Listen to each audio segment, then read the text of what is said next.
Bom, nós estamos expondo, o livro de Daniel, e nós vamos continuar as exposições. É uma série de 11 sermões, pelo menos até o momento não tem mudado a minha previsão, e hoje nós chegamos ao quarto sermão, e especificamente no capítulo de número 4. Nós vamos expor do verso 1 ao verso 37, ou seja, nós falaremos sobre todo o capítulo, porque trata-se de um assunto só, então nós não poderemos quebrar esta ordem que o texto mesmo estabelece. Então você vai abrir a sua Bíblia no capítulo 4 de Daniel, e nós vamos fazer a exposição com base neste texto.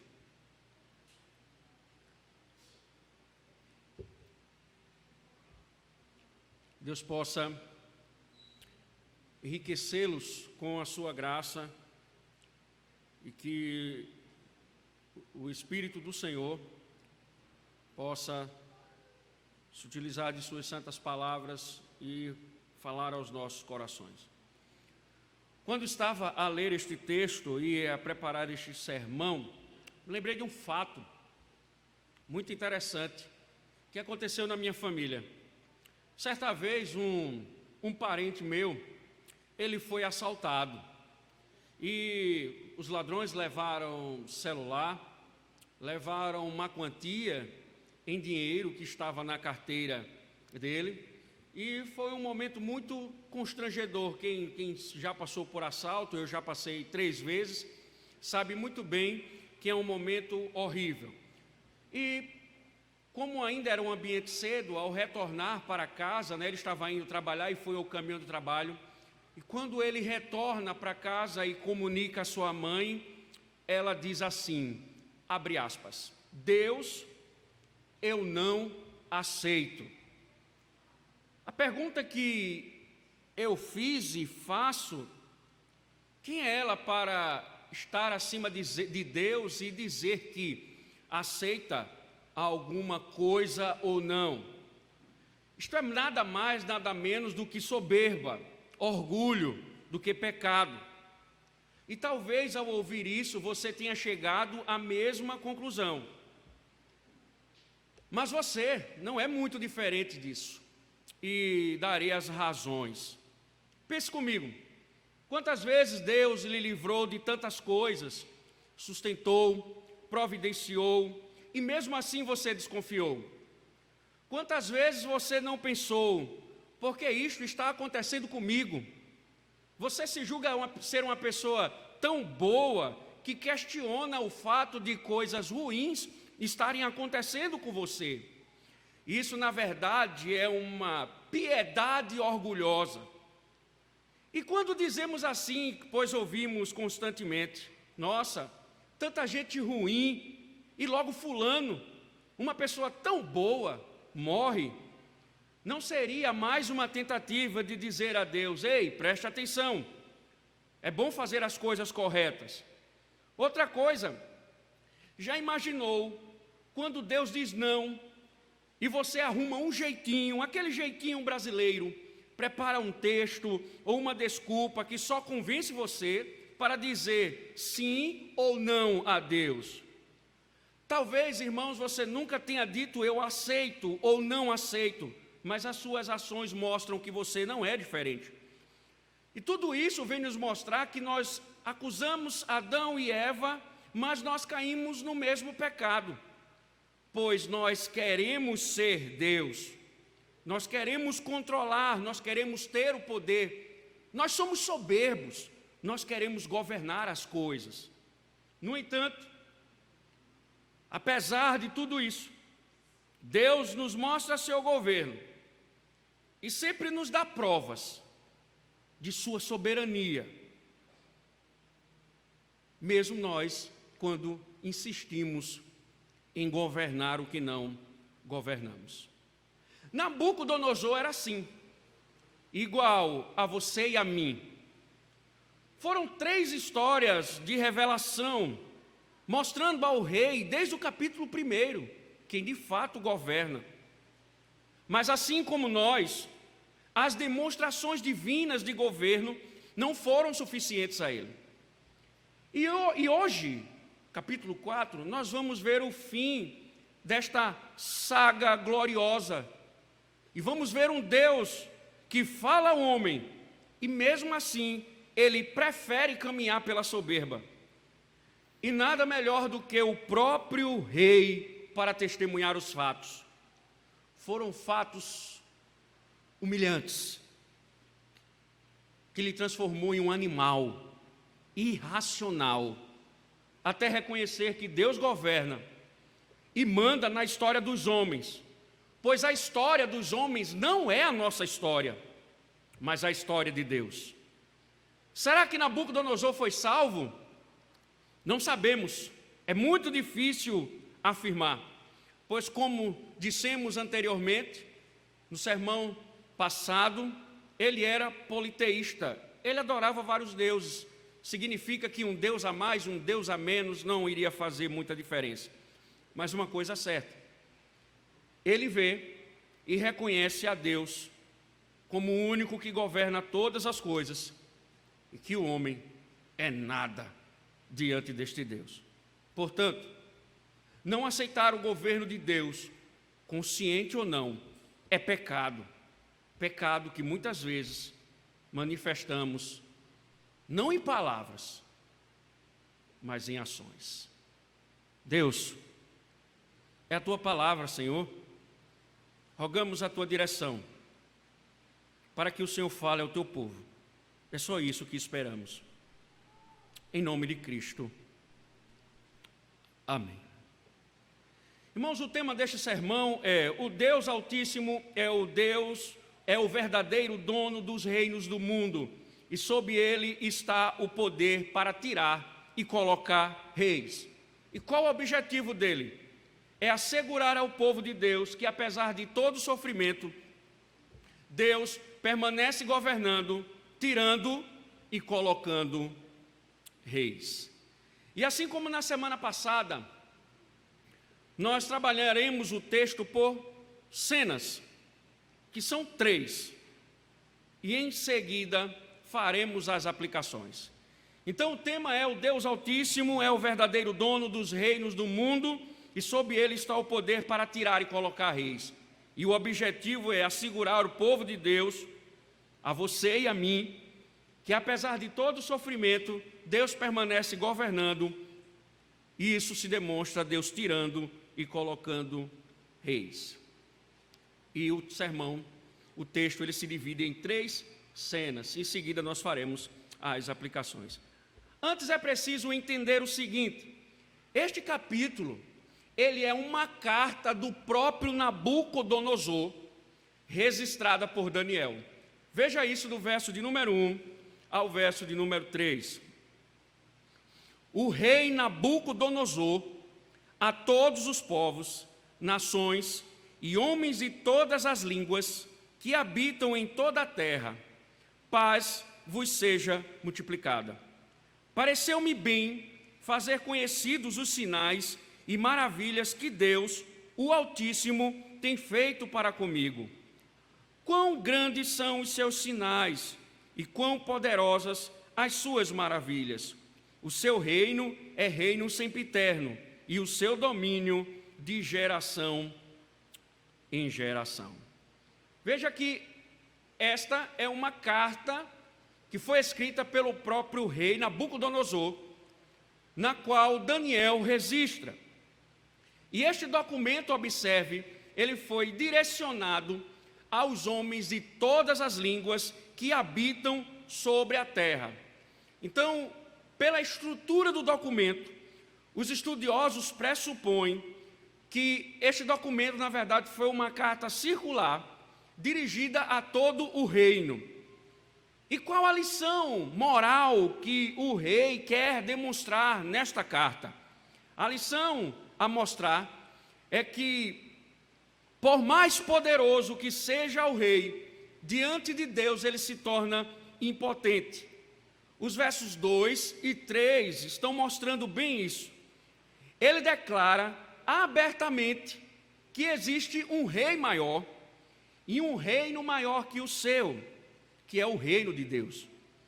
E como ele descobriu que havia um rei maior, que havia um reino maior e maior do que o dele. Ele descobriu, por meio de mais uma revelação, mais um sinal que Deus deu a ele, enquanto na Babilônia. E que sinal foi esse? Vamos ao texto.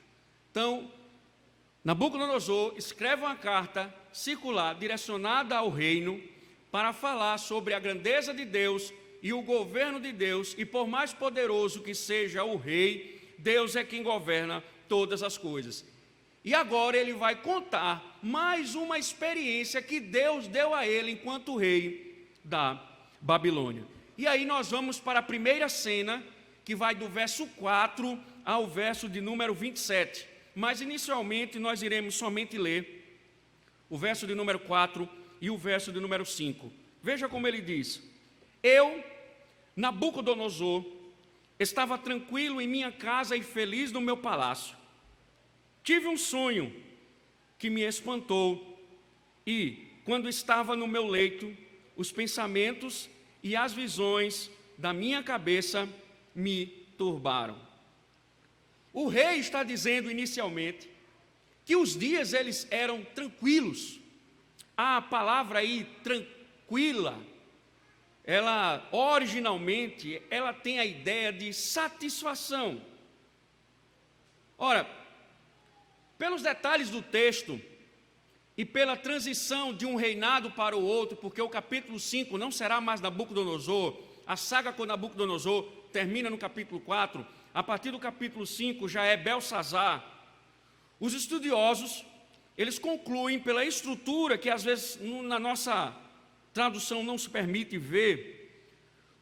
Os estudiosos concluem que os registros, inclusive algumas traduções antigas colocam, que os fatos que estão registrados no capítulo 4 são fatos narrados depois de muitos anos dos acontecimentos do capítulo 3. Qual foi o capítulo 3? Nabucodonosor tenta matar Sadraque, Mesaque e Abednego na fornalha, e o quarto homem aparece. Eles não morrem. E aí o que os estudiosos e os textos nos mostram é que do capítulo 3 ao capítulo 4 passaram-se muitos anos para que Nabucodonosor tivesse essa experiência. Então, pela estrutura, nós estamos falando dentro de uma Babilônia, onde a Babilônia tinha já uma supremacia. Ela já havia conquistado os povos, já havia conquistado tudo. Então, pela tranquilidade do rei em descrever isso, nós estamos percebendo que havia um momento de paz e prosperidade permanentes. E aí você vai ver isso quando chegar na parte do sonho. Então ele está satisfeito com tudo. Ele está satisfeito com a realidade.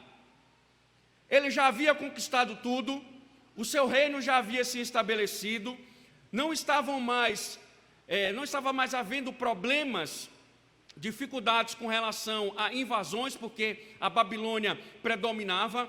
Então ele era um rei, oticamente falando, pela ótica humana falando, ele era um rei que não tinha mais ameaças, que era indestrutível, um rei que já estava estabelecido. E aí ele se depara e vê que o reino dele prospera, está tranquilo, tem um reinado de paz. Mas ele diz que satisfeito, ele fica aterrorizado com mais um sonho. Tudo estava indo tão bem, até que mais um sonho o perturba.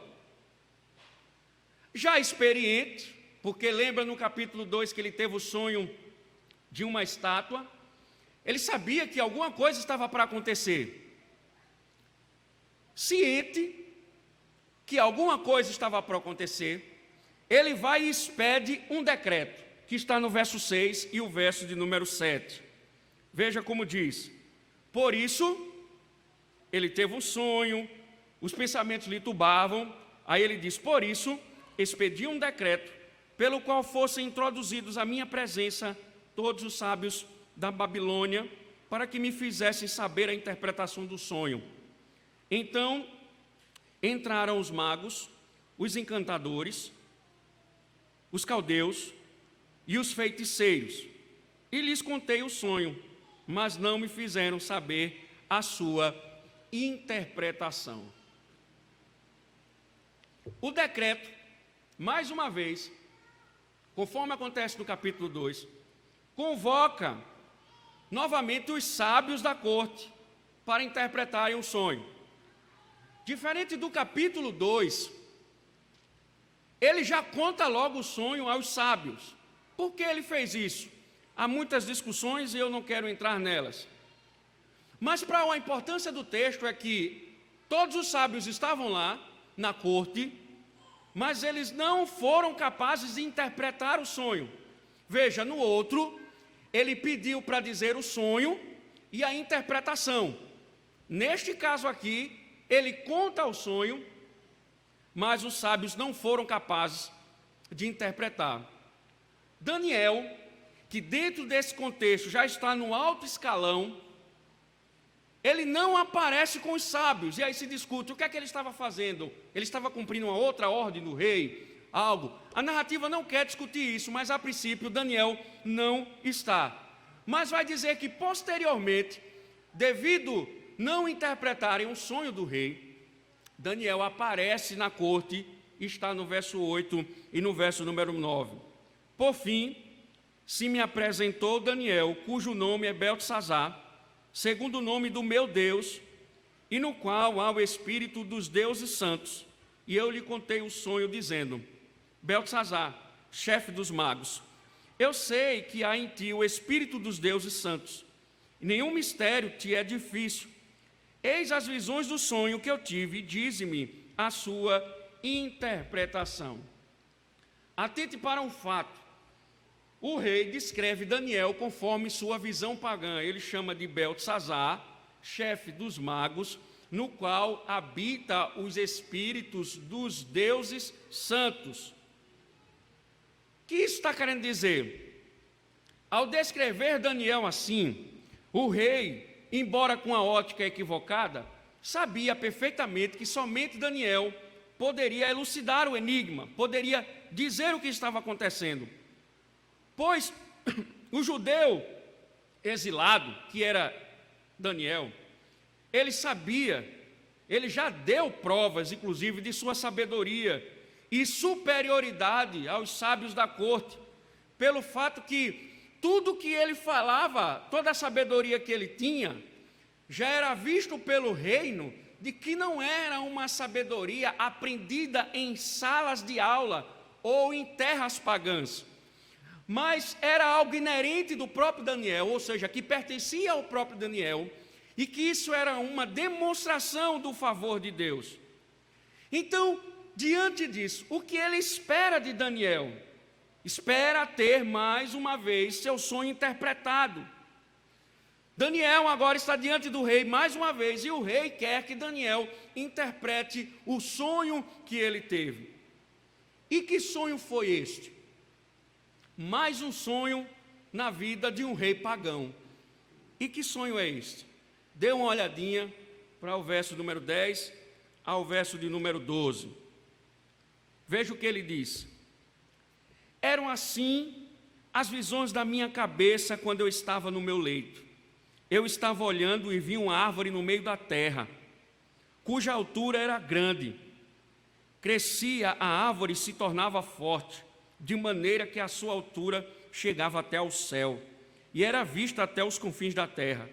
A sua folhagem era formosa, e o seu fruto abundante. Havia nela sustento para todos. Debaixo dela, os animais do campo achavam sombra, e as aves do céu faziam morada nos seus ramos, e todos os seres viventes se mantinham nela. Que interessante.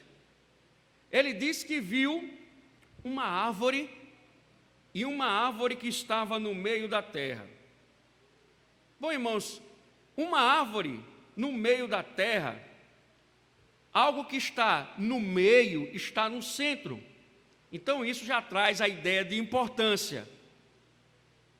Além da importância, pelo fato dela estar no centro, ele diz que ela é grande, é uma árvore fora do comum, ela é uma árvore literalmente gigantesca, mas ela é tão grande que ela se estende até aos céus, de forma que é possível vê-la por todos os lados da terra. Que gigantesca esta árvore, hein? Ela está no centro da terra, ela é enorme, e qualquer pessoa na terra consegue ver a árvore. E observa o seguinte: além de sua grandeza, o rei diz que era bela a sua folhagem, então ela tinha muitas folhas, era frutífera em abundância, então ela tinha muitos frutos, o que significa dizer que além dela estar no centro, dela ser importante, ela também era um símbolo de prosperidade, porque dava muitos frutos. E todos os seres viventes dependiam dela. Qual é o problema da imagem? Nenhum. A princípio, nenhum. Eu lembrei do engenho. Eu peguei uma época de engenho na minha família, que nem energia tinha, e tudo era na base do lampião. E quando nós íamos para lá passar alguns dias, eu morria de medo ainda, né? Medroso que era, porque você via as raposas, os bichos passando no meio do caminho e tudo na base do candeeiro, você tinha que ir banheiro fora de casa, olha, 10 horas da noite, uma dor de barriga, você tinha que ir lá para trás. Então, nessa época não tinha fralda geriátrica, então era um sofrimento. Mas eu lembrei de muitas cenas que eu vi quando dormia lá, por livre e espontânea pressão, mas dormia. Acordávamos de 5 horas da manhã, quando abríamos a janela de frente a algumas árvores, estavam lá as árvores belas, repletas de todos os pássaros, o gado comendo debaixo das árvores, os burros lá, as éguas comendo, aquele mundaréu de passarinho de todos os tipos e todas as cores, aquele orvalhozinho da manhã cedo, e os passarinhos lá, cantando. Alguns eram tão ousados que eles pousavam nas costas dos bezerros, e os bezerros ficavam lá, andavam, e eles passeavam nas costas deles. Uma imagem muito bonita. E o que há de preocupante nisso? Se é algo de tão belo que o rei está vendo, por que está perturbando o rei? Que ele está vendo uma imagem maravilhosa. É porque o sonho não termina no verso 12. Ele vai continuar no verso 13. Ele diz: no meu sonho, quando eu estava no meu leito, vi um vigilante, um santo, que descia do céu, clamando fortemente, dizendo: derribai a árvore, cortai-lhe os ramos, derriçai-lhe as folhas, espalhai o seu fruto, afugentem-se os animais de debaixo dela e as aves dos seus ramos. O que é que ele está dizendo aqui? Ao mesmo instante que ele observa a glória da árvore, ele viu um ser que ele descreveu como vigilante, um santo que descia do céu. E o que o vigilante fazia? O vigilante, diz o rei, clamar fortemente aí, literalmente ele estava gritando com força, ou seja, alguém gritando com força é porque ele estava querendo chamar a atenção para algo, tinha algo de importante a ser dito. Então o vigilante estava gritando, querendo dizer alguma coisa ou para dizer alguma coisa, e ele diz alguma coisa, e o que ele dizia? As palavras estavam direcionadas à árvore. E que ordem eram essas que o vigilante estava dando? O vigilante ordena que a árvore seja destruída, derrubada, cortada e seus frutos sejam espalhados. E ela deveria ser tirada do centro da terra, e todos que se alimentam desta árvore devem ser afugentados, ou seja, espalhados. E que nada deve ficar desta árvore, a não ser um toco. Veja o verso de número 15. Mas a cepa, que é um toco, isso é um toco, não sei por que traduziram cepa, isso é um toco, com as raízes deixai na terra, atada com cadeias de ferro e de bronze, na erva do campo, seja ela molhada do orvalho do céu, e a sua porção seja com os animais, a erva da terra.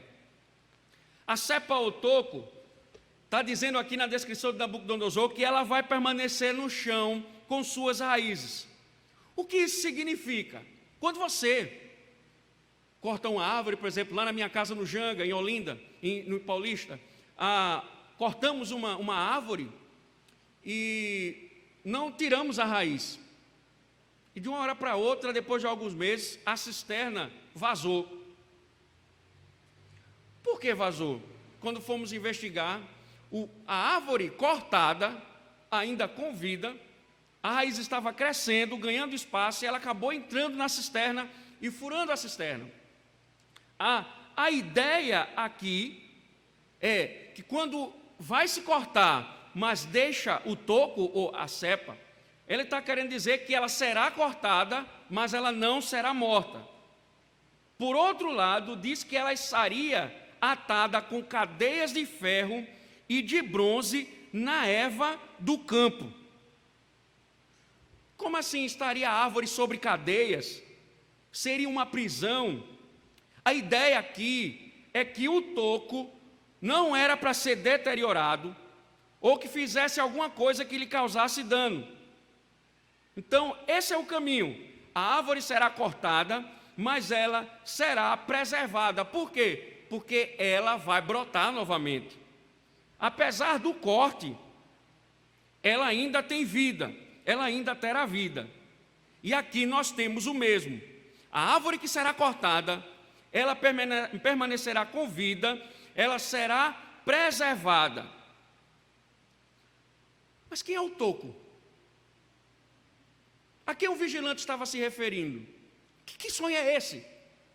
E aí, o texto vai nos informar.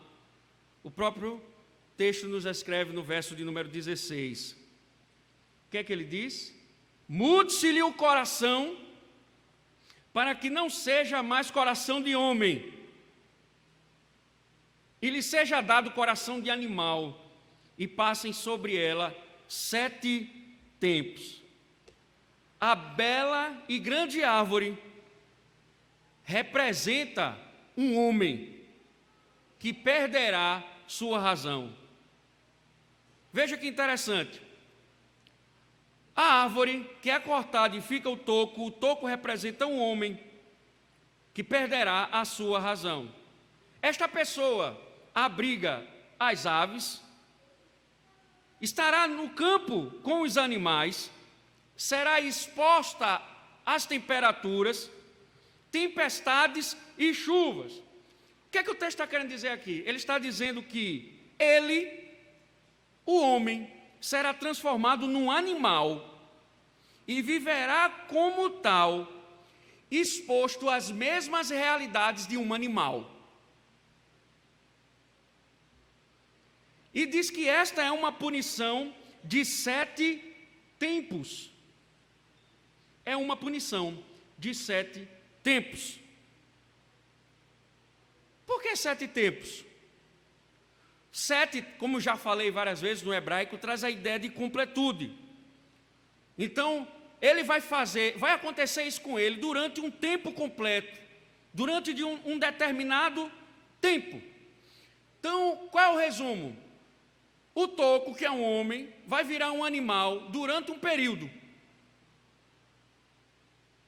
Agora entende-se por que o rei ficou perturbado. Agora entende-se o porquê o rei estava aflito. Entende-se por que ele está querendo tanto conhecer o significado do sonho. Mas por que tudo isso? Por que o sonho? Por que esta revelação? Qual é o objetivo dela? Veja o verso 17. Essa sentença é por decreto dos vigilantes, e esta ordem por mandado dos santos, a fim de que conheçam os viventes que o Altíssimo tem domínio sobre o reino dos homens e o dá a quem quer, e até ao mais humilde dos homens constitui sobre eles. Veja o que é que o texto está dizendo. Tudo vai acontecer para que de fato reconheçam quem manda. Essas coisas irão acontecer para que as pessoas vejam que o Altíssimo tem domínio sobre o governo dos homens e que cabe ao Senhor colocar, tirar quem Ele quer, e que nenhum reino permanece de pé ou está em pé pelos seus méritos, mas pelo governo santo de Deus. Deus vai transformar um homem num animal para ensinar aos povos da terra que é Ele quem manda, não é o homem. Ele quem manda, é o Deus soberano, não os homens. Então esse é o objetivo da punição, mostrar que Deus é o Altíssimo. E aí, a agonia do rei para que Daniel interprete o sonho, versículo 18. Isto vi eu, rei Nabucodonosor, em sonhos. Tu, pois, ó Beltesazar, diz a interpretação, porquanto todos os sábios do meu reino não puderam saber a interpretação, mas tu podes, pois há em ti o Espírito dos deuses. E aí no verso 19 diz que Daniel, quando ouviu o sonho, também ficou perturbado. Verso 19: então Daniel, cujo nome era Beltesazar, esteve atônito por algum tempo, e os seus pensamentos o turbavam. O sonho foi tão intenso que até Daniel se perturbou quando soube do sonho. Então lhe falou o rei e disse: Beltesazar, não te perturbe o sonho, nem a sua interpretação. Respondeu Beltesazar e disse: Senhor meu, o sonho seja contra os que te têm ódio, e a sua interpretação para os teus inimigos. Veja, havia algo de assustador no sonho. Tudo que estava no sonho tinha algo de assustador, e a notícia não era nada boa para o rei. Tanto é que Daniel, ele diz: olha, tomara que isso não seja com você, mas seja com os outros, seja com os seus inimigos, não com você. E o rei está vendo a perplexidade de Daniel, ele está espantado com tudo aquilo que com tudo aquilo que o rei contou a ele. Daniel está perplexo, está turbado também, perturbado com isso. Agora, chega a vez de dizer ao rei o que é isso. Agora é a vez de interpretar o sonho. E qual a interpretação do sonho? Daniel vai dizer ao rei, isso é a primeira cena ainda, viu? Verso número 20 ao verso número 22. Veja aí. A árvore que viste, que cresceu e se tornou forte, cuja altura chegou até ao céu, e que foi vista por toda a terra, cuja folhagem era formosa, e o seu fruto abundante, e em que para todos havia sustento, debaixo do qual os animais do campo achavam sombra, e em cujos ramos as aves do céu faziam morada, és tu, ó rei, que cresceste e vieste a ser forte. A tua grandeza cresceu e chega até ao céu, e o teu domínio até a extremidade da terra. Daniel está dizendo: rei, as notícias não são boas. A árvore é você, o toco é você, seu reino. Seu reinado havia crescido, seu nome era conhecido, seu domínio estava se estendendo até a extremidade da terra. Lembra o que falamos? A Babilônia já estava dominando tudo. Cresceu tanto que descreve-se o domínio dele como chegando até os céus. Até aí tudo bem. Não havia nenhuma mentira, mas a má notícia, vem logo em seguida, no verso número 23 ao verso de número 25. Veja. Quanto ao que viu, ó rei, o rei, quanto ao que viu o rei, um vigilante, um santo, que descia do céu e que dizia: cortai a árvore e destruí-a, mas a cepa com as raízes deixai na terra, atada com cadeias de ferro e de bronze. Na erva do campo, seja ela molhada do orvalho do céu, e a sua porção seja com os animais do campo, até que passem sobre ela 7 tempos. Esta é a interpretação, ó rei, e este é o decreto do Altíssimo, que virá contra o rei, meu senhor. Serás expulso de entre os homens, e a tua morada será com os animais do campo, e dar-te-ão a comer ervas como as bois, e serás molhado do orvalho do céu, e passar-se-ão 7 tempos por cima de ti, até que conheças que o Altíssimo, mais uma vez, tem domínio sobre o reino dos homens, e o dá a quem quer. O que é que Daniel está interpretando? Dizendo, olha, o reino será tirado e você será expulso. Você vai viver como um animal, comendo como um animal e socializando-se como um animal. Veja, um rei tão glorioso será humilhado a tal ponto de que irá residir com os animais. Por quanto tempo? O tempo suficiente para que ele reconheça, mais uma vez o texto diz, que Deus tem o domínio sobre o reino dos homens. Ou seja, até que o rei reconheça que é Deus quem manda e quem domina todas as coisas, ele ficará lá, até que ele reconheça isso. Ele pode ser o rei da terra, mas Deus é o Senhor do universo. O rei é rei sob Deus, não sem Deus. E aí, mais uma vez, reconhecendo isso, Daniel segue na interpretação, verso 26 e verso 27. Quanto ao que foi dito, que se deixasse a cepa da árvore com as suas raízes, o teu reino tornará a ser teu, depois que tiveres conhecido que o céu domina. Portanto, ó rei, aceita o meu conselho, e põe termo pela justiça em teus pecados e em tuas iniquidades, usando de misericórdia para com os pobres, e talvez se prolongue a tua tranquilidade. Lembra do toco, que ainda está com vida? Embora ele esteja cortado, o rei foi humilhado, mas ele não será morto. Por quê? Porque ao reconhecer que Deus é quem manda, a promessa de que as coisas voltem ao normal. Ou seja, há esperança no reconhecimento do rei. Se o rei reconhecer que Deus é quem governa, haverá esperança. Então veja, Deus, mesmo com sua ira, mostra o seu favor ao rei. Mais uma vez, Deus está mostrando o caminho ao rei. Logo, Daniel, entendendo bem o que cada sentença significa, e que Deus é fiel em cumprir suas ameaças, prega ao rei para que ele se arrependa e abandone os seus pecados. E veja que o pecado exposto por Daniel é a opressão aos pobres. O rei era poderoso ao mesmo instante em que oprimia os pobres. O rei poderoso oprimia todos os povos, destruiu cidades, plantou o trabalho escravo para construir a Babilônia, ao mesmo instante que foi um rei mau, foi glorioso. Então Daniel está dizendo, olha, se queres ter o favor de Deus, deve abandonar seus pecados, e mostre isso usando misericórdia para com os homens, para com os pobres. E assim, terminamos a primeira cena. Resumindo, Nabucodonosor teve um sonho de uma grande árvore, que é cortada por um vigilante. O que sobra da árvore, o toco, será protegido e preservado. A árvore é o rei que será humilhado, se transformando num animal, até reconhecer quem de fato é o Senhor que governa todas as coisas.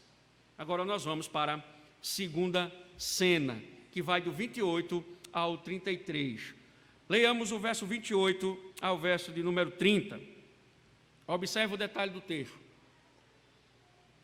Todas estas coisas sobrevieram ao rei Nabucodonosor, ao cabo de 12 meses, passeando por sobre o palácio real da cidade de Babilônia. Falou o rei e disse, não é esta a grande Babilônia, presta atenção no texto, que eu edifiquei para a casa real, com o meu grandioso poder e para a glória da minha majestade? Apesar de tudo que o rei já havia passado, e agora mais uma vez Deus fala ao seu coração, o rei permaneceu soberbo. Diz o rei que passeando no seu palácio, seu orgulho se manifestou quando ele viu a glória da Babilônia. E o que ele via? Se você for analisar a história, irmãos, do palácio da Babilônia, dava para ver um terraço, uma estrada que permitia, por exemplo, uma estrada pavimentada, que era cheia de leões decorativos. Também de lá do palácio, você via jardins construídos para sua esposa, jardins que foram considerados como uma das 7 maravilhas do mundo, que estava ali na Babilônia. Havia o templo belo, o templo do seu Deus, o Deus Marduk. Segundo os historiadores, a Babilônia era uma das cidades mais magníficas da história dos homens. Então veja, o rei estava orgulhoso de tudo isso. E veja, tudo é fruto de sua soberba, de sua glória. Ou seja, em vez dele glorificar a Deus, ele exalta o seu orgulho. Ele diz: veja que eu edifiquei com o meu grandioso poder para a glória da minha majestade. Tudo é fruto da sua soberba. Mas Deus não brinca. Há gente que tem mania de achar que Deus leva as coisas da brincadeira, mas Deus não brinca. Deus não brinca. E quanto ele se gabava, no meio desta glória, dessa autoglorificação, a sentença chega. Verso 31 e 32. Falava ainda o rei, veja, ele estava no discurso ainda, quando desceu uma voz do céu: a ti se diz, ó rei Nabucodonosor, já passou de ti o reino.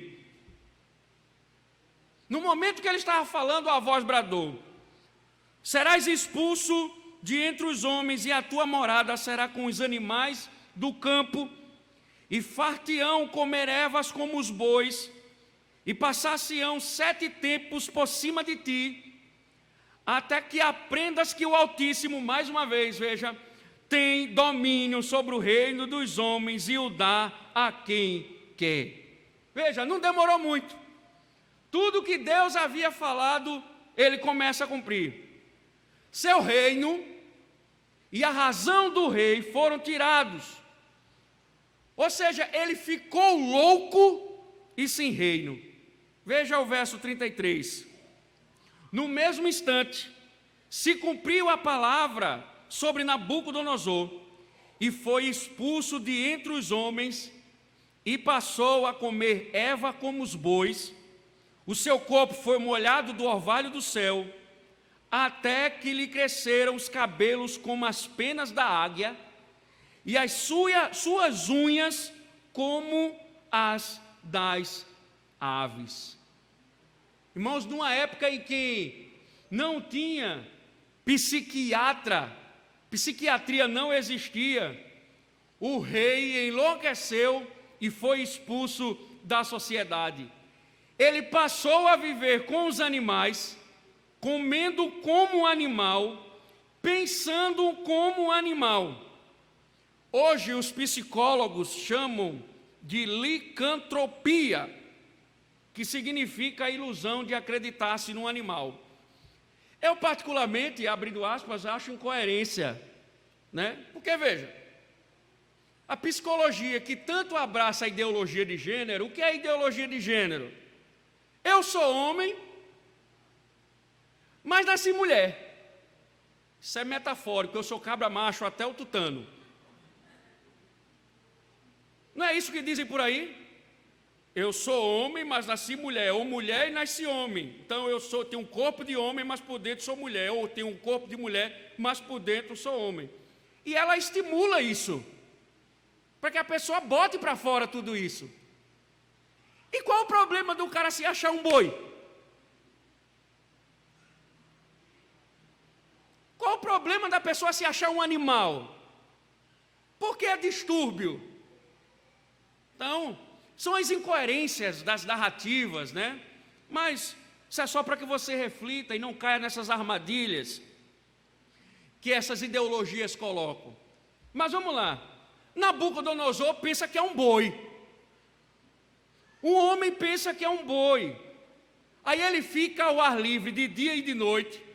O seu corpo fica exposto aos elementos do tempo, como havia predito, o sol, de dia e de noite. Ele vive no campo como um boi, come como um boi, e até certo tempo ele fica parecendo com um animal, porque diz o texto que os seus cabelos começaram a crescer e começaram a ficar emaranhados, e as suas unhas começaram a crescer de tal forma que ficaram parecendo com garras de aves. Imaginou isso? Um rei tão glorioso agora está humilhado, vivendo como um animal, pensando como um animal, agindo como um animal, tendo uma cultura animalesca. O rei caiu. O rei caiu, como Deus havia dito. O rei que tinha todo o domínio, agora é um animal, um irracional. O rei brincou de ser Deus. E aí fecha a segunda cena. Resumindo, o rei não ouviu a voz de Deus, Deus cumpriu, e o rei perdeu o reino e viveu como um animal entre os animais. E aí chegamos na última cena, que é curtinha, que é do verso 34 ao verso 37. Veja o que é que diz. O verso 34.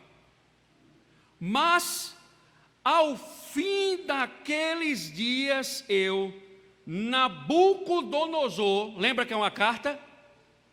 Levantei os olhos ao céu.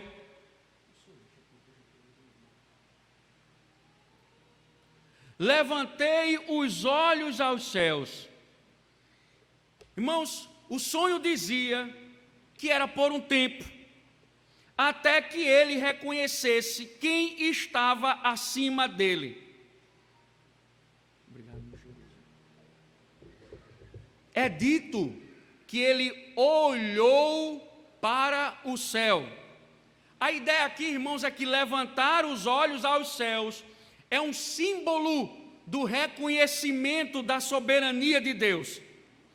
Ao olhar para os céus, significa que Nabucodonosor agora estava reconhecendo quem de fato manda. Ao levantar os olhos aos céus, ele está mostrando agora com isso que Deus de fato é o soberano, é aquele que governa. E aí, desse modo, ele satisfaz a condição de Deus para suspender a maldição, porque Deus havia dito: até que aprendas que o Altíssimo tem domínio sobre o reino dos céus e dos homens. E logo ele foi curado, pois o rei relata que me tornou a vir o entendimento. Não é isso que ele diz? Mas ao fim daqueles dias eu, Nabucodonosor, levantei os olhos ao céu, tornou-me a vir o entendimento. E o que é que ele diz? E eu bendisse o Altíssimo, e louvei e glorifiquei ao que vive para sempre, cujo domínio é sempre eterno, e cujo reino é de geração em geração. Todos os moradores da terra são por ele reputados em nada. E segundo a sua vontade, ele opera com o exército do céu e os moradores da terra. Não há que lhe possa deter a mão, nem lhe dizer: que fazes? Tão logo me tornou a vir o entendimento, também para a dignidade do meu reino, tornou-me a vir a minha majestade e o meu resplendor. Buscaram-me os meus conselheiros e os meus grandes. Fui restabelecido no meu reino, e a mim se me ajuntou extraordinária grandeza. Veja, quem é Deus? Deus é o poderoso Nabucodonosor. Deus é o poderoso que governa todas as coisas, e o seu governo é o governo eterno. E ele diz ainda: e quem é o homem? Nada.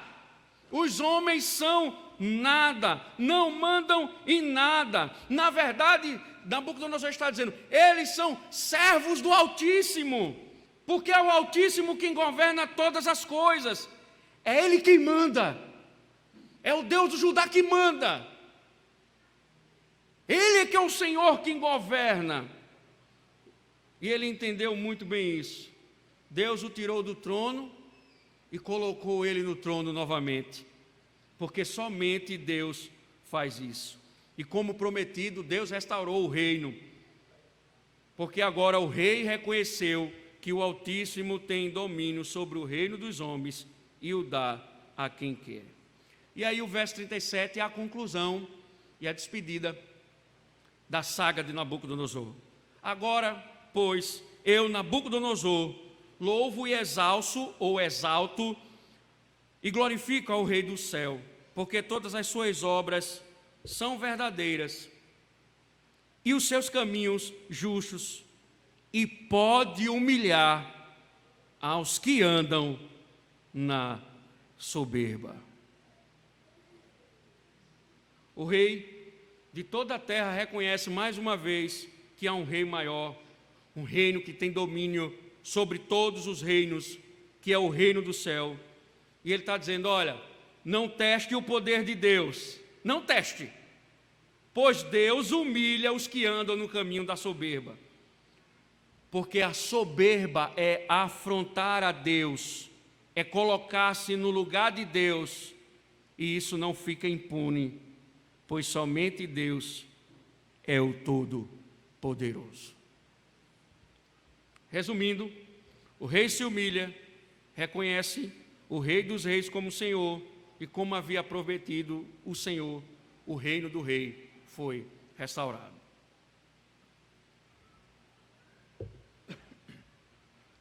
Bom, eu particularmente gostei muito destes 4 capítulos iniciais. Capítulo 5 será escrita na parede. Eu nunca estudei esse texto, já vou começar a me aventurar nesta madrugada de domingo, porque é um texto que vai trazer muito trabalho. Mas Nabucodonosor muito falou ao meu coração. Os fatos narrados com Nabucodonosor falam ao meu coração desde o início do livro.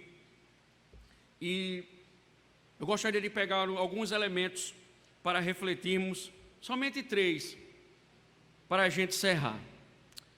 Eu quero pontuar começando o seguinte: Nabucodonosor, ele vai ficar para trás a partir de agora, mas as reflexões elas devem permanecer. E um aprendizado que ele deixa, que nós não podemos negar, que a Escritura toda nos mostra, é que Deus governa a história dos homens. Desde a vitória sobre o rei, do rei sobre Judá. Lembra que ele venceu Judá, o assaltou o templo. Tudo Daniel descreve como sendo um movimento feito por Deus. E como ele, o rei mesmo, já disse, acima de todos estes reinos, Deus é quem governa, e o governo de Deus que se estabelece para sempre. Isso é importante, irmãos, entender que a ordem, a lógica nos eventos da história humana, a propósito em tudo que acontece. Por mais catastrófico que seja, como por exemplo uma nação ganhar de outra nação, tudo isso está sob o domínio de Deus. Então não existe, ou não existem eventos soltos dentro da história, eles se conectam, eles estão bem amarrados dentro da história, porque eles estão se afunilando para cumprir um propósito. Portanto, caos ou acasos não existe, porque tudo segue um plano perfeito e soberanamente traçado. E mais uma vez eu lembro dos políticos desta geração. Cada capítulo eu ficava mais chateado com os políticos da nossa geração, e este também. Porque veja, presidentes caem, enquanto outros assumem o trono, mas o pecado é o mesmo. Eles pensam que governam, mas estão simplesmente debaixo de um governo maior. São orgulhosos, são soberbos, acham que o poder está na mão deles. Quando perdem, ainda lutam pelo poder, enquanto se esquecem dos seus pecados. E veja, irmãos, o que Daniel diz: a soberba do rei se manifestava na opressão aos pobres. O que eles fazem hoje? Alguns até dizem, que teve gente que acabou com a fome no Brasil, como se isso fosse verdade. Ao mesmo instante em que se assalta os cofres públicos, ou seja, o meu dinheiro, o seu dinheiro, o nosso dinheiro sendo desviado.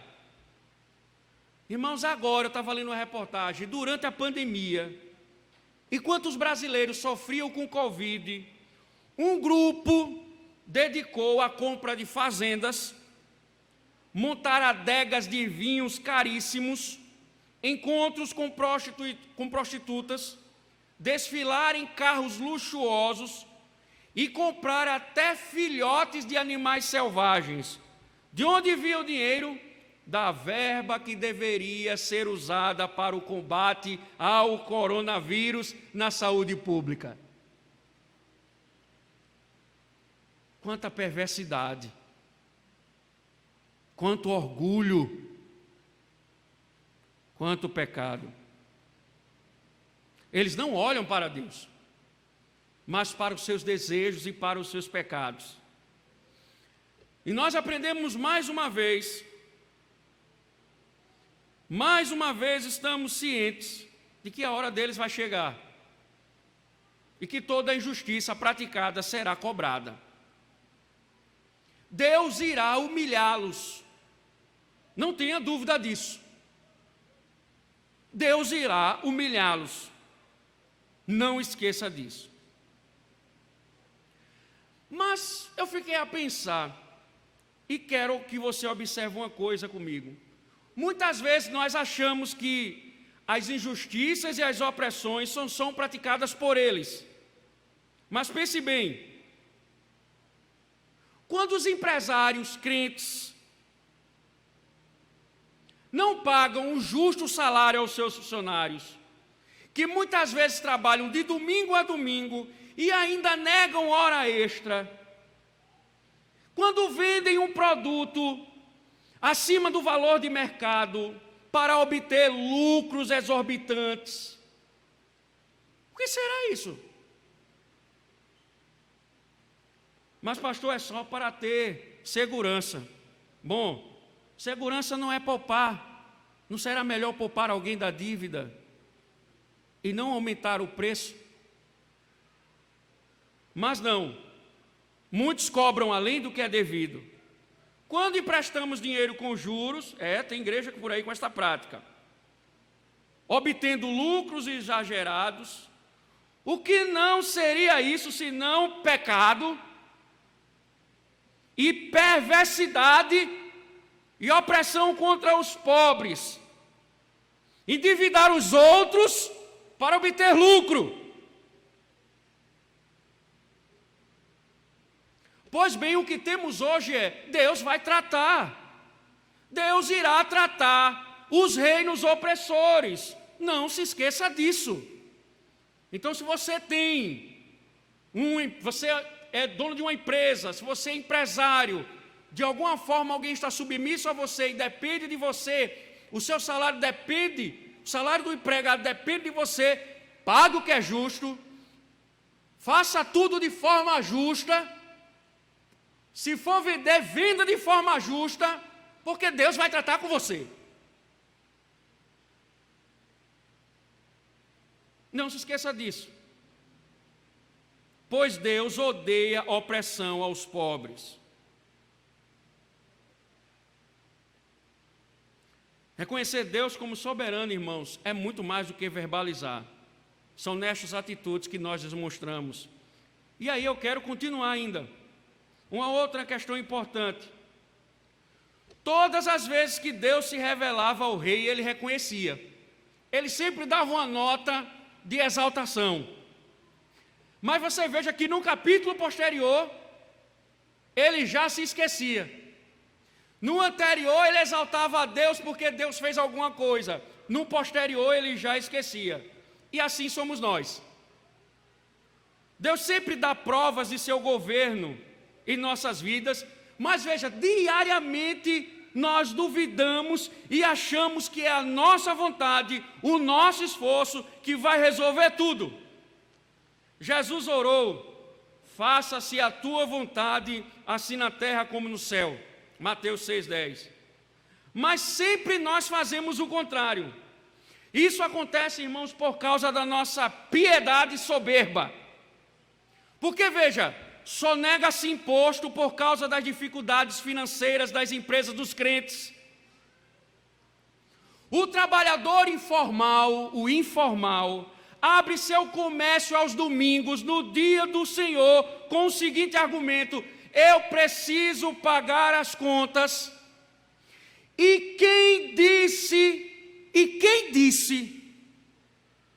que cometendo estes pecados, a empresa se recupera e as contas são pagas? E se estiver no plano de Deus uma crise mundial, ou até mesmo não levar clientes à sua loja, quem vai resolver esse problema? Quem? Se Deus não sustentar a sua empresa, se Deus não levar o cliente para a sua loja, quem comprará? Diz até que confia em Deus, mas quebra a lei de Deus, desobedece a lei de Deus, não vem para a igreja, fica trabalhando o dia do domingo em empregos que não são essenciais, porque há empregos que não são essenciais. Então, existem empregos sim, a Escritura mostra isso. O policial precisa da ordem pública, o médico, mas tem gente que está trabalhando o dia de domingo por opção e não por obrigação. E ainda diz assim: eu confio em Deus. Mentiroso!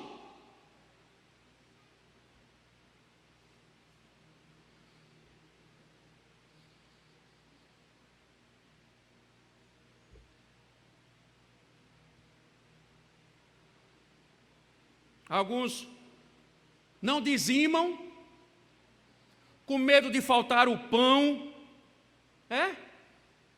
Não, hoje mesmo eu não vou dizimar não, porque vai que falta e eu não consiga. Outra coisa, quantos não pecam em seus trabalhos com medo de perder o emprego? E o emprego é o que? Uma bondade da empresa, não da providência de Deus? Não é Deus que abre a porta e que emprega você? Outra coisa, os pais se tornam deuses dos seus filhos, achando que é Ele quem vai convertê-los, é Ele quem irá salvá-los, porque é Ele tem que fazer alguma coisa, porque senão Deus é impotente para fazer. Eu nunca tive uma educação teológica nem cristã, e hoje sou pastor. Não estou pregando a negligência, o que estou dizendo é que muitas vezes fazemos as coisas com esse impulso no coração de que somos nós que resolvemos a parada, e quando vemos, nós esquecemos que é Deus quem faz todas as coisas. Deixa eu lhe fazer outra pergunta: por que só oramos quando viajamos, mas quando nós vamos à padaria nós não oramos? É porque achamos que a distância define o que eu governo e o que Deus governa, não é? Quando é longe, aí a gente ora. Como é perto, aí não, aí eu tenho um governo, então eu não preciso orar. Irmãos, veja quantos exemplos podemos citar para mostrar que nós temos este pecado constantemente e que na prática somos soberbos. Sempre temos um jeito para resolver as coisas. Ainda preciso dizer o seguinte: líderes na igreja caem muito neste pecado. Muitos acham que eles são insubstituíveis e a soberba é visível. Só eles fazem, só eles podem, só eles conseguem, Deus só faz através dele, sem ele nada do que foi feito se fez, tudo é dele, tudo é para ele e para a glória dele, porque sem ele ninguém existe, ninguém sobrevive, porque todos são dependentes de um só e não do cabeça. O que é isso senão pecado? Observe que quando eles perdem o poder, eles desaparecem da igreja. Você vê que eles só governam quando estão no trono, quando eles não estão no trono, eles não servem, porque são soberbos.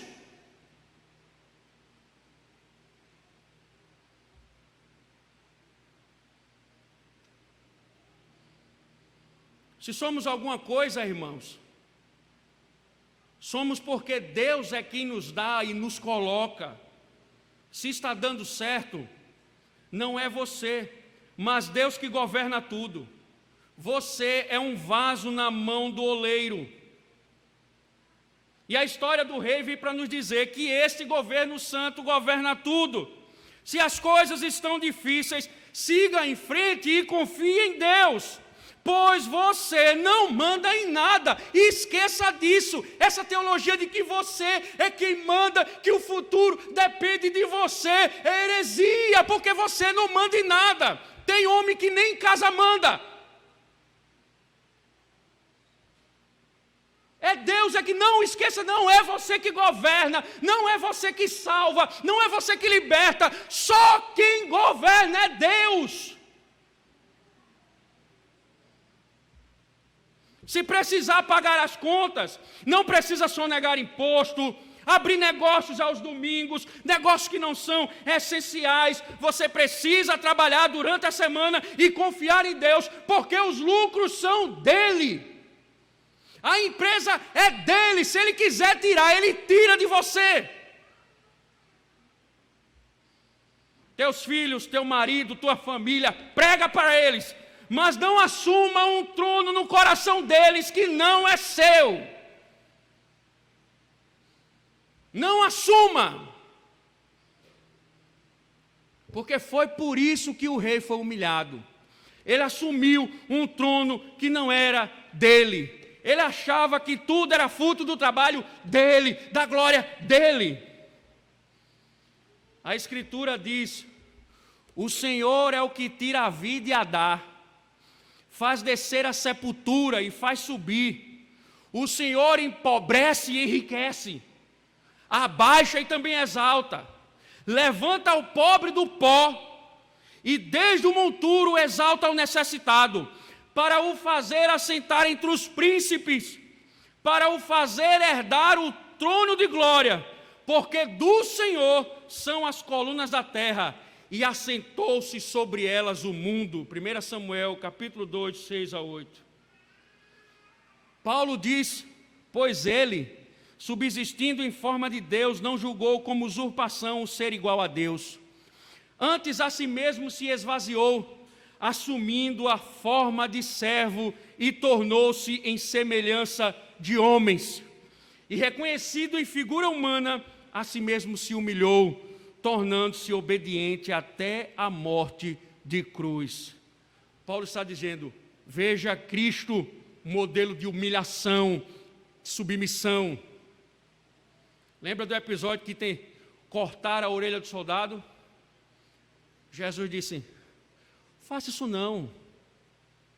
Nas minhas palavras, basta só dizer assim, ó. E Deus mandará anjos, uma legião de anjos para resolver essa parada.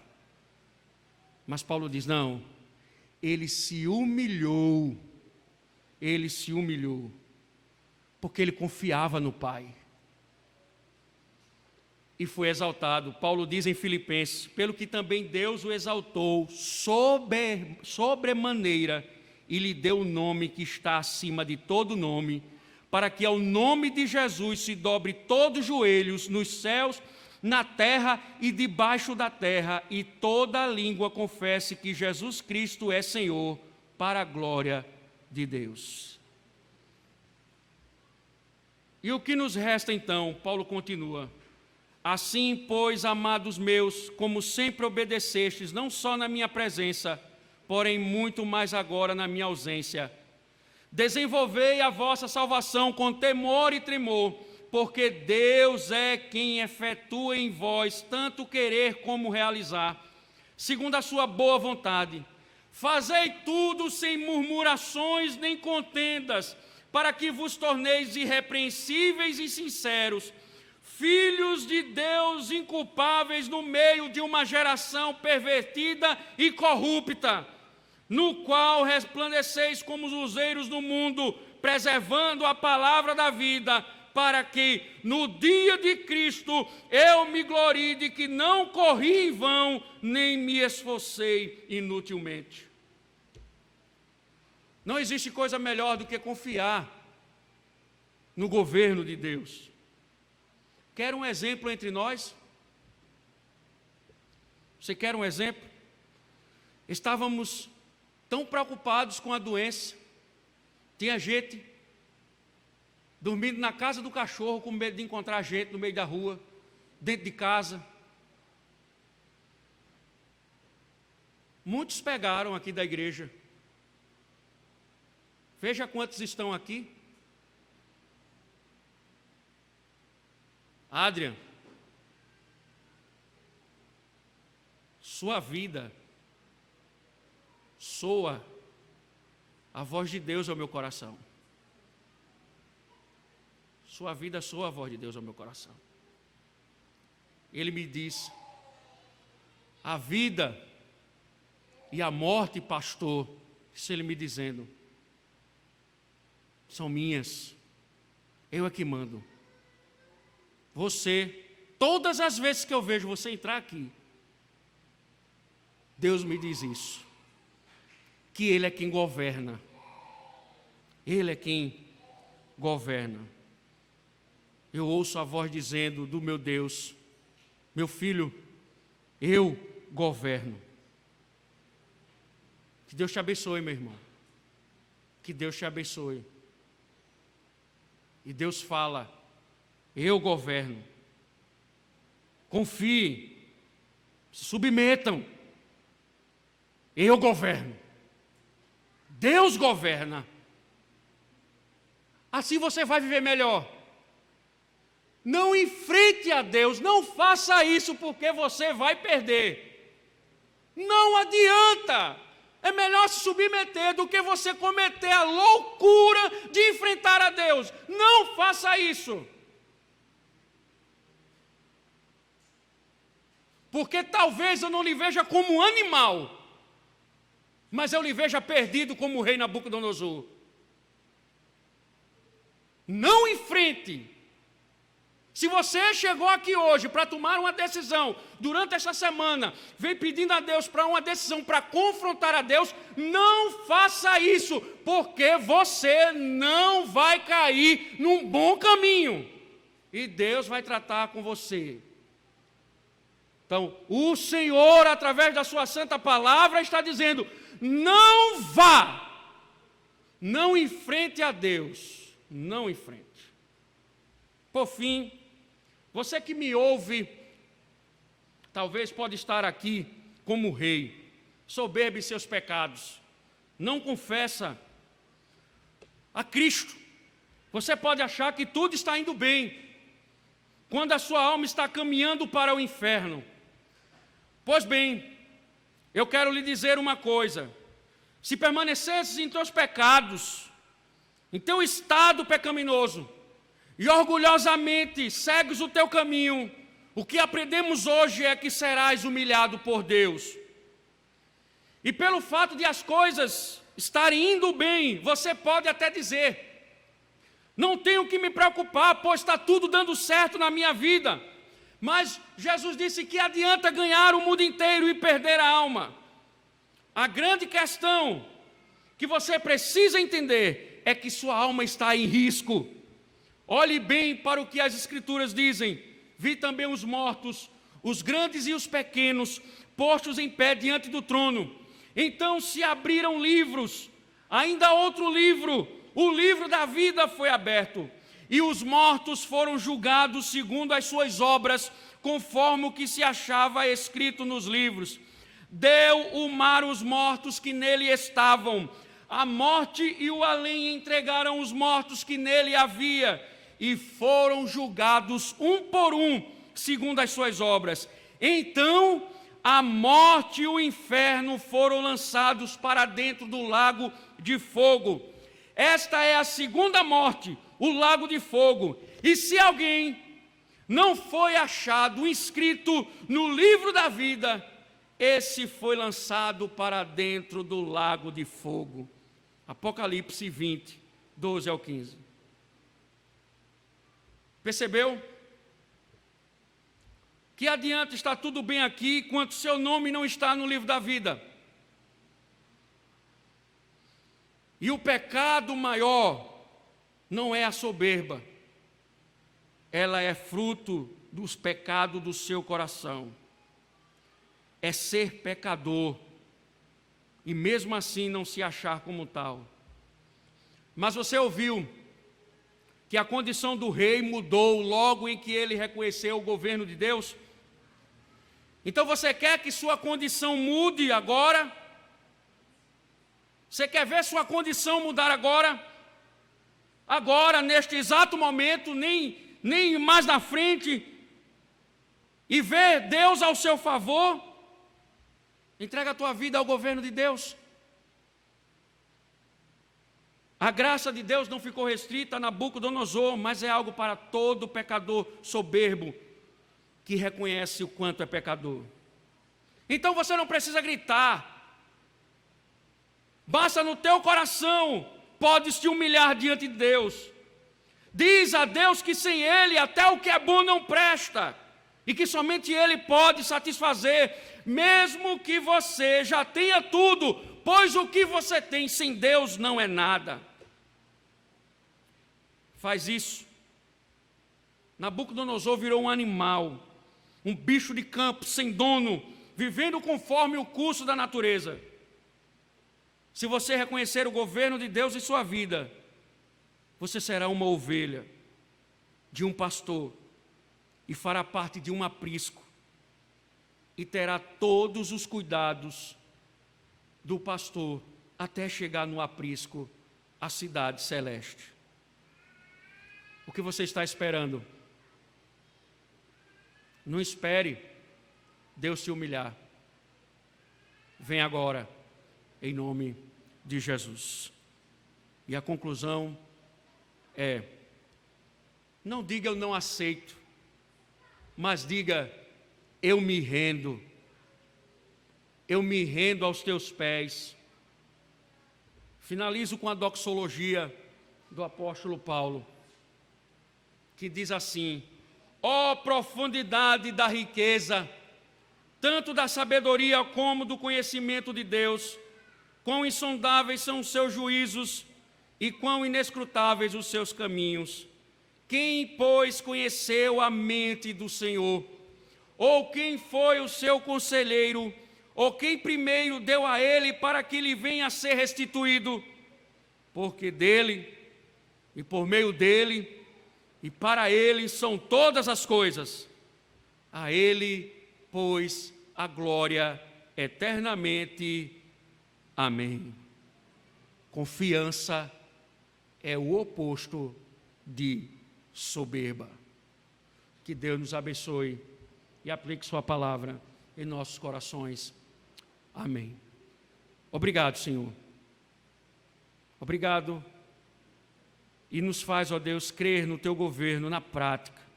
Quando tudo estiver dando errado, nos faz, ó Deus, confiar que está dando errado para nós, mas para ti, Senhor, está tudo dando certo. Obrigado, Deus. Faz a tua igreja confiar em ti, o teu governo santo. Em nome de Cristo. Amém. Bom, meus irmãos, nós hoje temos um momento especial. Nós agora iremos para o sacramento.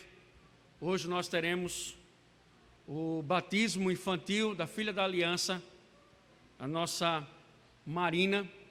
Então eu quero convidar os pais, irmã Aline e o irmão Jair, para este momento de sacramento.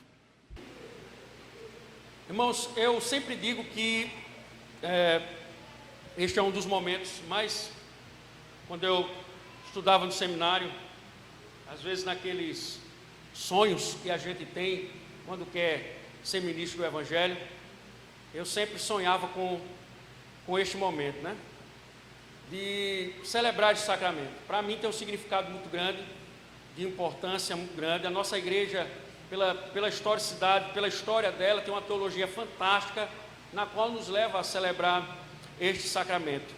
Sempre que eu tenho a oportunidade de batizar, eu rogo ao Senhor que sobre minhas mãos esteja de fato o Senhor conduzindo tudo, para que se cumpra nestas vidas nas quais nós batizamos o símbolo da aliança, né?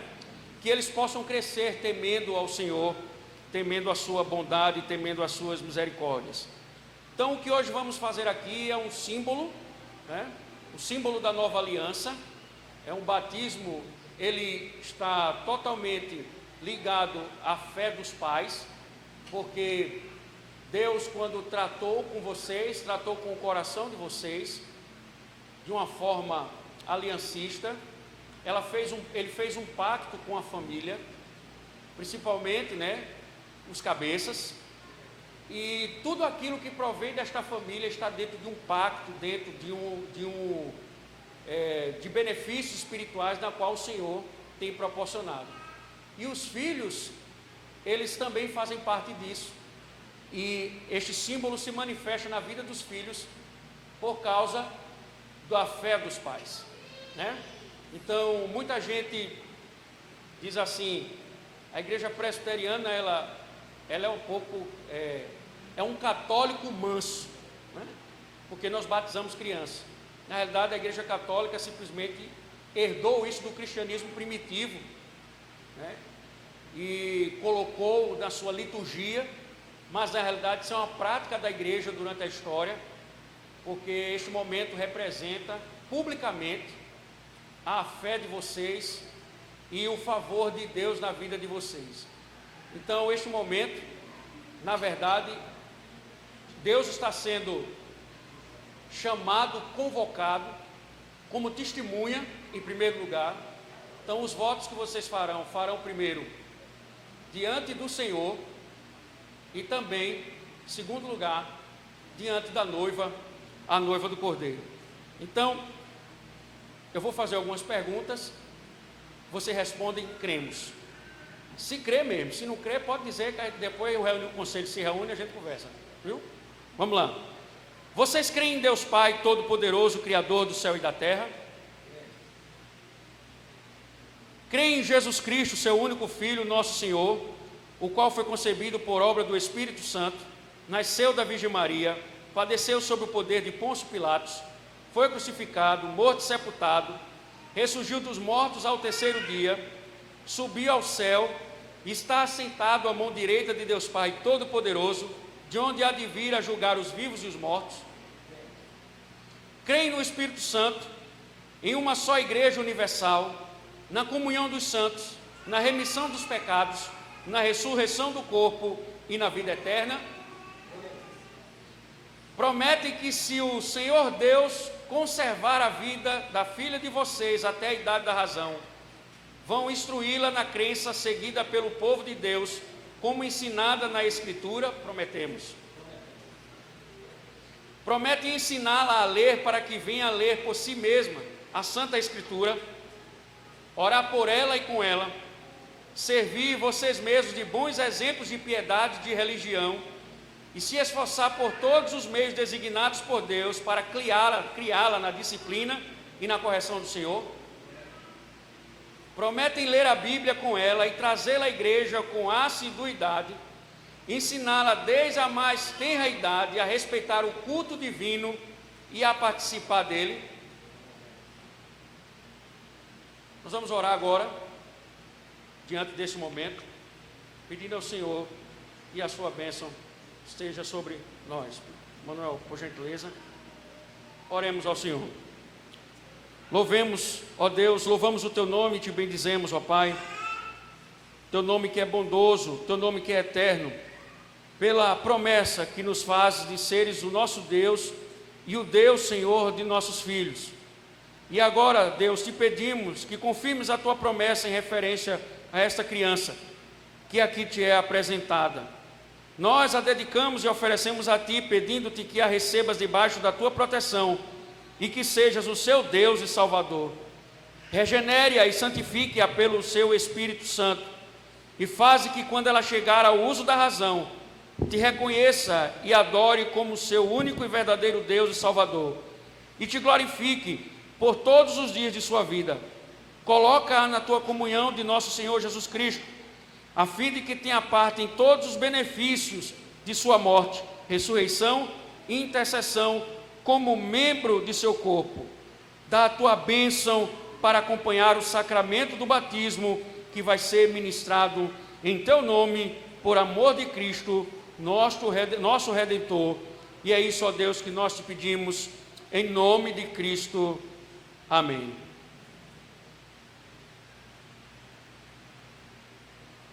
Marina,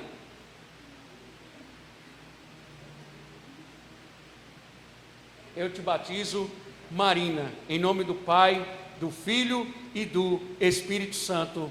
Amém.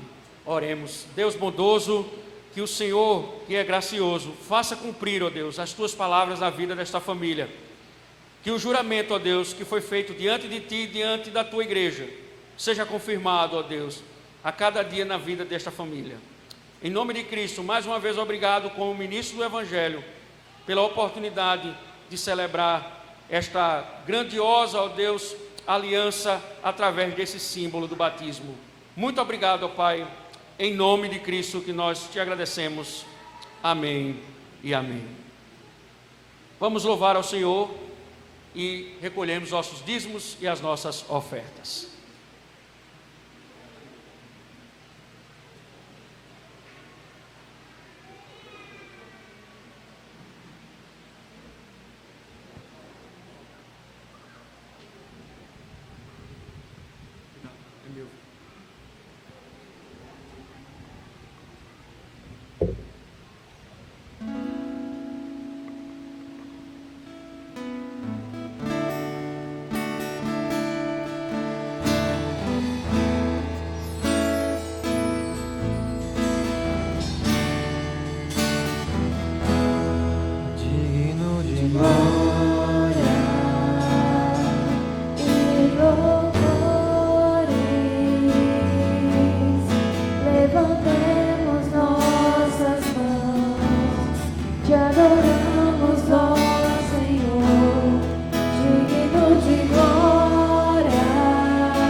Maravilhas fazes tu, não há outro igual a ti, não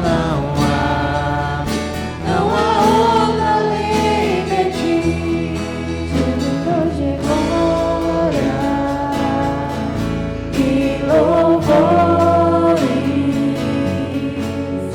Levantemos nossas mãos, te adoramos, ó Senhor, digno de glória e louvores. Levantemos nossas mãos, te adoramos, ó Senhor, porque grande és tu, maravilhas fazes tu, não há outro igual a ti. Não há outro além de ti, porque grande és tu, maravilhas fazes tu, não há outro igual a ti, não há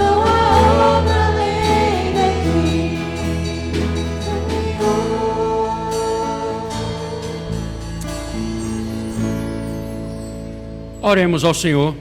Deus, nós te bendizemos mais uma vez por este momento.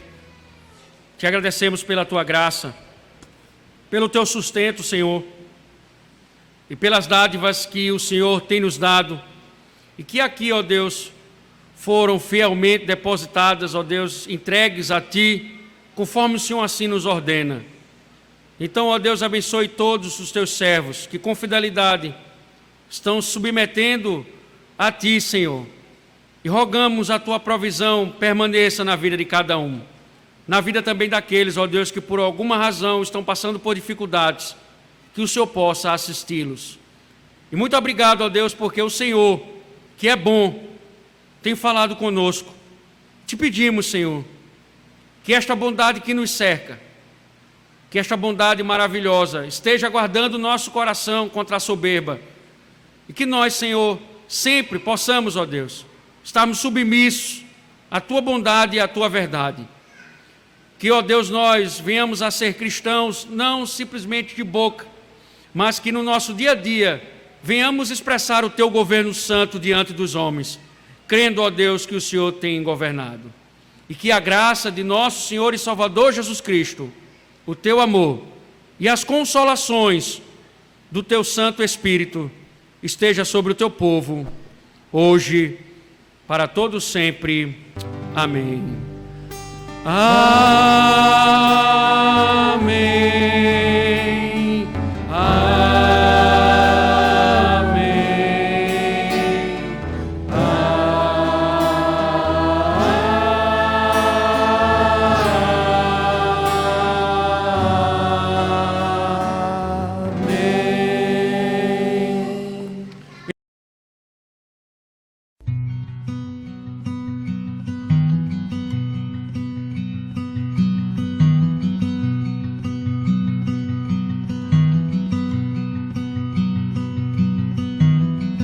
A mighty fortress is our guide,